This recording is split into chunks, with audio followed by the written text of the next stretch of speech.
मददगार 12 महीने। एक जंगल के तट प्रदेश में एक बुढ़िया रहती थी। उसके 2 पुत्रियां थीं। एक का नाम था कंतिका और दूसरी का डोरबंका। कंतिका बुढ़िया की अपनी पुत्री थी, किंतु डोरबंका उसकी पोष्य पुत्री थी। इस कारण स्वभावतः घर के सारे कामकाज का भार डोरबंका के ही कंधों पर आ पड़ा। डोरबंका देखने में भली तो थी ही, भोली और मृदु स्वभाव की भी थी। अभी कोई शिकायत नहीं करती और बिना किसी आनाकानी के बुढ़िया माँ और सौतेली बहन की फटकार भरी आज्ञाओं का पालन किया करती। डोरबंका यद्यपि बुढ़िया माँ और अपनी बहन की बातों का कभी बुरा नहीं मानती और उनके बताए हर काम को पूरा करने के लिए तत्पर रहती, पर कंतिका और उस बुढ़िया के लिए फिर भी वह भार बनती गई। दोनों उस पर तरह तरह के ताने बाने कसती और दुराया करती। देखो न, खाना कितना खाती है, बुढ़िया चिल्लाती। हम लोगों के पास इतना पैसा कहाँ है कि हम इसका ढोल जैसा पेट रोज भरा करें। हाँ माँ, कंतिका झट जवाब देती और इस पर तुर्रा यह है कि अपने को मुझसे भी बहुत अधिक सुंदर समझती है। क्या नाज नखरे हैं। उसकी कटाक्ष युक्त वाणी से बुढ़िया को थोड़ी राहत मिल जाती। मानो दोनों ने विचार किया कि उससे किसी तरह पिंड छुड़ाया जाए। दोनों ही इस बात पर कमर कसकर तुल गईं और डोरबंका को घर से निकालने के लिए कोई बहाना ढूंढने लगी। एक दिन जब कड़ाके की सर्दी पड़ रही थी और बर्फीली हवा साएं साएं करती बह रही थी, कंतिका डोरबंका के पास गई और उससे बोली, मुझे बन फंसा के कुछ फूल चाहिए। मेरे हृदय में इसके लिए बड़ी बेचैनी है। जंगल में चली जाओ और थोड़े से फूल मेरे लिए तोड़ लाओ। पर मेरी अच्छी बहन, डोरबंका घबरा कर कहने लगी, इस भयावह जाड़े में भला मुझे बन फंसा के फूल मिलेंगे कहाँ?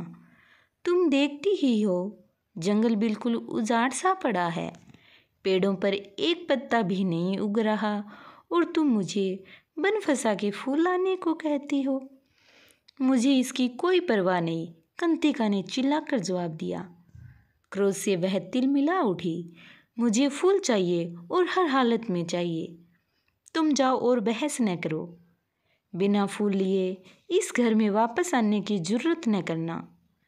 हाँ, भीतर से गुड़ी पीते हुए बुढ़िया बोली, कंतिका के लिए बन फंसा के फूल तोड़ ले आओ और बिना लिए मत लौटना। बेचारी डोरबंका क्या करती, रोती बिलखती वह जंगल में घुसी और बन फंसा के फूलों की तलाश करने लगी। पर फूल मिले भी तो कड़ाके की सर्दी थी। उसके हाथ पांव ठिठुर रहे थे और दांत कट कट कर रहे थे। फूलों की व्यर्थ तलाश में वह बढ़ती ही चली जा रही थी। इतने में कुछ दूर आगे उसने देखा, आग की लपटें निकल रही थी और आग के चारों तरफ 1 दर्जन आदमी बैठे हुए हाथ पैर ताप रहे थे। उन आदमियों की शकल सूरत भौंडी थी। डरती घबराती वह किसी तरह उनके पास पहुंची। थोड़ी डोरबंका ने कांपते स्वर में कहा, आप लोग मुझ पर थोड़ी दया करेंगे? सर्दी से मैं बड़ी ठिठुर गई हूँ, मुझे आग तापने देंगे? बड़ी कृपा होगी आपकी। एक बूढ़ा आदमी जिसकी उजली उजली दाढ़ी बड़ी भली प्रतीत हो रही थी, उठा और अपनी चादर छोड़ता हुआ बोला, आओ बेटी, इधर आओ। उसके स्वर में दया का भाव था। उसने बड़े स्नेह से कहा, लो मेरे पास बैठ जाओ, मैं जनवरी हूँ। तुम कौन हो, कहाँ से आई हो और इस समय यहाँ क्या कर रही हो? दया और स्नेह भरे ये शब्द सुनकर डोरबंका अपने को थाम न सकी और फूट पड़ी।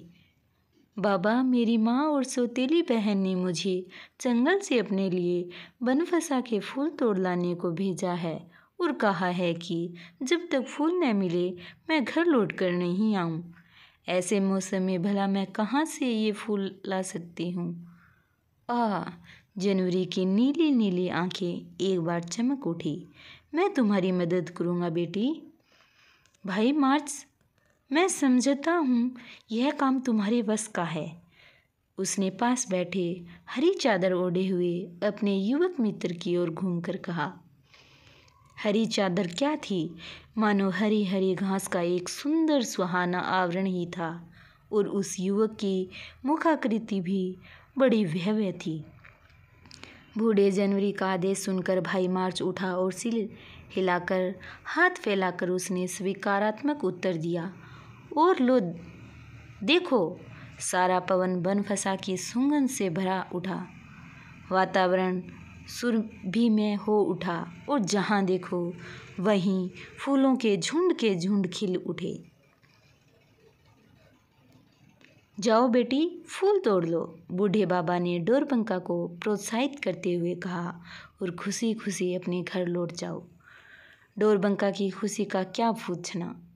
उसने फूल बटोरकर अपने आंचल में भर लिए, फिर दौड़ती हुई अपनी माँ और सौतेली बहन की ओर भागी। उसे घर आते देखकर उसकी माँ और कंतिका दोनों बड़ी चकित हुई और आपस में कानाफूसी करने लगी। अरे अरे, इसे फूल कहाँ से मिल गए? अब क्या होगा? अब हम लोगों को कोई दूसरा उपाय ढूंढना होगा। उसे अब कोई अधिक कठिन काम बताना होगा। कुछ ही दिन बीते थे कि कंतिका डोरबंका के पास आकर रुक्ष स्वर में बोली, मुझे बेर चाहिए, नहीं तो मैं मर जाऊंगी, अपनी जान दे दूंगी।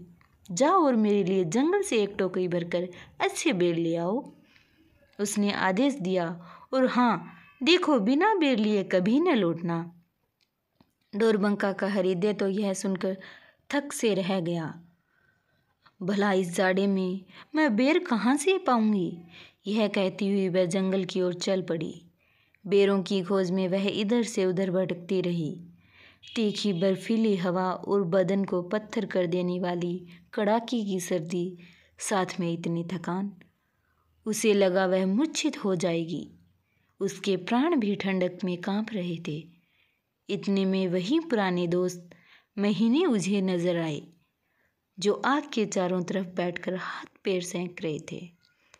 मुझे भी तनिक आग के पास बैठने को जगह देंगे आप लोग? उसने कंपित शांत स्वर में पूछा। उजली दाढ़ी वाले उस बूढ़े ने ऊपर ताका। अरे, यह तो हम लोगों की वही नन्ही सी दोस्त है। अब तुम्हें क्या तकलीफ है बेटी? उसने डोरबंका को पास बैठने की जगह देते हुए पूछा। डोरबंका बोली, बाबा देखो न, अब मुझे अपनी सौतेली बहन के लिए बेर ढूंढने पड़ रहे हैं।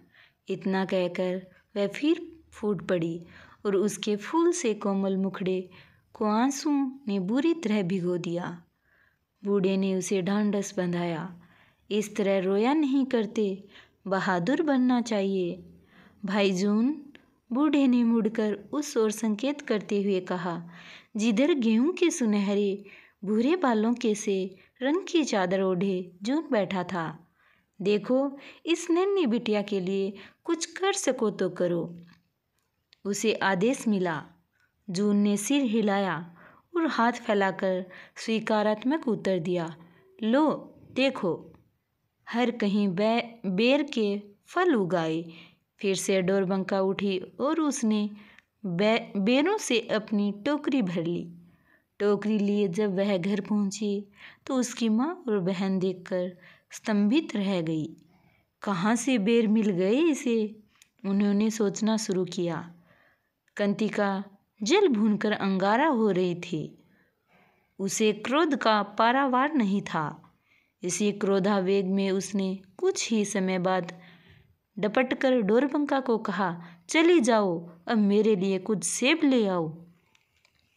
इन रोषपूर्ण शब्दों के साथ इस बार डोरबंका को पकड़कर उसने अपने हाथों से घर के बाहर धकेल दिया। इस तरह डोरबंका को फिर जंगल की धूल छानने के लिए निकल जाना पड़ा। अंत में वह थक कर भूखी प्यासी एक जगह बैठ गई और चिल्ला चिल्ला कर रोने लग गई। वह बिल्कुल निराश, हतप्रभ और निसंपन्न सी हो गई थी।